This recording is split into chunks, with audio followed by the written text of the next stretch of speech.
कि एक ये सेल लगा हुआ है जिसका इंटरनल रेजिस्टेंस हमको 2 ओम दिया है और इसके साथ ये 6 ओम, 5 ओम, 20 ओम और 8 ओम जुड़े हुए हैं। हमसे कहा जा रहा है कि हमको इस सर्किट के हर रेजिस्टेंस में इलेक्ट्रिक करंट की वैल्यू बतानी है। इसका मतलब यहाँ कितनी करंट जाएगी, यहाँ कितनी जाएगी, यहाँ कितनी जाएगी, यहाँ और सेल से निकलेगी कितनी, ये सब पता करना है। कैसे पता करेंगे बच्चों? तो देखिए इसको करने के 2 तरीके हैं, या तो आप इसको किरचॉफ्स लॉ से भी सॉल्व कर सकते हैं या नॉर्मल मेथड से लगा सकते हैं। तो हम बच्चों यहाँ पे नॉर्मल मेथड से इसको सॉल्व करेंगे, क्योंकि एक बात हम आपको बता दें कि जब 2 या 2 से ज़्यादा सेल होते हैं तो किरचॉफ्स लॉ से क्वेश्चन को सॉल्व करना ज़्यादा आसान होता है। बट सिंगल सेल वाले क्वेश्चन में आप नॉर्मल मेथड से अप्लाई करेंगे तो भी आंसर बहुत आसानी से आ जाता है, कोई दिक्कत वाली बात नहीं। तो हम लोग इसको नॉर्मल मेथड से सॉल्व करेंगे, ठीक है।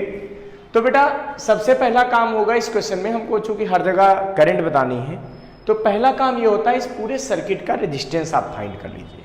कैसे फाइंड हो सकता है? तो पहला काम तो ये है कि सारे रेजिस्टेंस को नाम दीजिए। जैसे इंटरनल रेजिस्टेंस को स्मॉल r से कह देते हैं, ये पहला रेजिस्टेंस R1, इसको हम कह देते हैं R2, इसको हम कह देते हैं R3 और इसको हमने कह दिया R4। अब बच्चों इक्विवेलेंट रेजिस्टेंस निकालना है तो सबसे पहले हमको ये देखना होगा कि बॉक्स कहाँ पे बनना है। ये देखो दोनों बॉक्स बन रहे हैं। अब बॉक्स में क्या हो रहा है, देखो यहाँ जो भी करंट आएगी दोनों जगह डिवाइड होगी, मतलब ये रेजिस्टेंस इसके क्या है, पैरेलल में। तो सबसे पहले इन दोनों को आपको सॉल्व करना पड़ेगा। तो यहाँ पे आप लिख देंगे R2 and R3 are in parallel. पहले देखो क्या हो रहा है कि R2 और R3 जो है वो क्या है, पैरेलल है। जब ये पैरेलल है तो बच्चों क्या आएगा, 1/r डैश बराबर 1/r2 प्लस 1/r3। जब इसको आप सॉल्व करेंगे, एलसीएम लेंगे, तो क्या आएगा, 1/r डैश बराबर R2 इंटू R3 और ऊपर हो जाएगा R2 प्लस R3। अब आपको तो R डैश चाहिए, इक्विवेलेंट निकालने जा रहे हैं इन दोनों का, तो क्या करेंगे, इसको रेसिप्रोकल कर देंगे। तो जब ये रेसिप्रोकल होगा तो ये भी रेसिप्रोकल होगा, यानी कि R डैश की वैल्यू अब क्या बचेगी, R2 इंटू R3 अपान R2 प्लस R3। सारी वैल्यू पुट कर देंगे।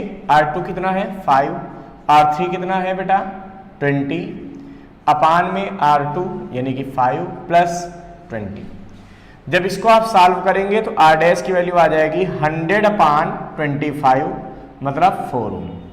तो R डैश कितना आ गया बच्चों, 4 ओम। अब ध्यान से देखिए, small r, R4, R dash और R1 सब एक ही सिंगल लाइन पर है और सब में करंट की वैल्यू क्या होगी, सेम होगी। भाई अगर यहाँ से करंट हम मान लें I फ्लो होगी तो वही I करंट यहाँ आई, वही I करंट इस बॉक्स में गई, फिर I करंट यहाँ से निकलेगी, फिर यहाँ से I करंट आते हुए इसमें जाएगी। मतलब सब में करंट क्या होगी इस बॉक्स में और इन सब में सेम होगी। तो ये सब रेजिस्टेंस आपस में सीरीज में हो जाएंगी, यानी कि R1 plus R dash R4 and small r in series, यहाँ लिखना पड़ेगा R1 R डैश मतलब इस बॉक्स का रिजल्टेंट और R4 and small r in series. जब ये सीरीज में है बच्चों तो इसको कैसे करेंगे, R डबल डैश बराबर R1 plus R4 R dash plus R4 plus small r, ठीक है। जब इसको आप सॉल्व करेंगे तो क्या आएगा, 6 प्लस 4 प्लस 8 प्लस 2, यानी कि R डबल डैश की वैल्यू हमारे पास यहाँ से आ गई है 6 4 कितना हुआ 10 और ये 10 यानी कि 20 ओम।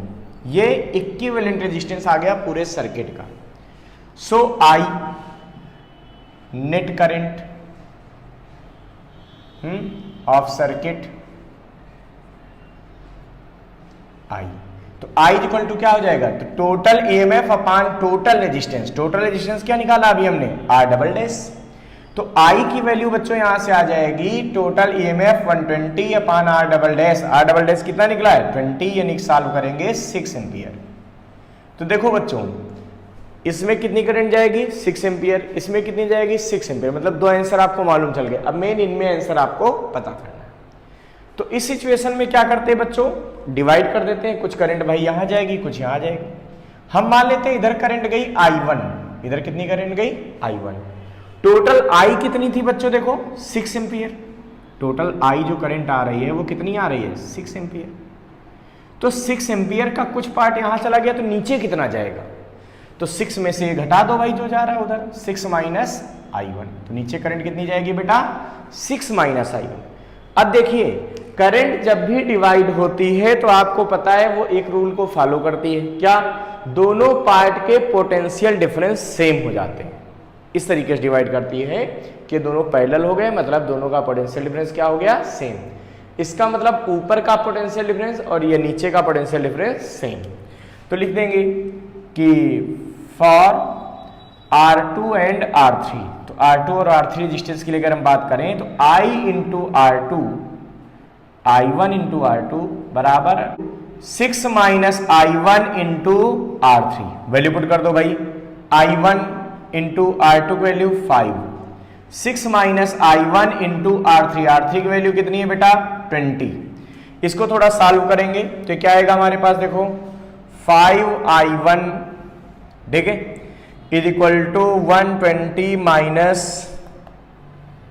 20I1, तो इसको इधर ले आओ तो ये कितना हो जाएगा 25I1, देखो माइनस 20I1 है, इधर आएगा प्लस 20 हो जाएगा, 5 में 20 जुड़ेगा तो कितना हो जाएगा 25 हो जाएगा। 25I1 इज इक्वल टू 120 या I1 इज इक्वल टू 120 अपान 25। इसको जब आप सॉल्व करेंगे तो कितना आएगा बच्चों, ये आ जाएगा हमारे पास 4.8, तो 4.8 एम्पियर।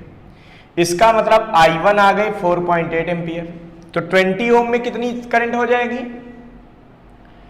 20 ओम में तो ये कितनी हो जाएगी, देखो तो ये आ गई तुम्हारे पास कितना सॉल्व करने पर 4.8 एम्पियर। तो इधर कितनी जाएगी 6 माइनस 4.8 यानी कितना आ जाएगी 1.2 एम्पियर।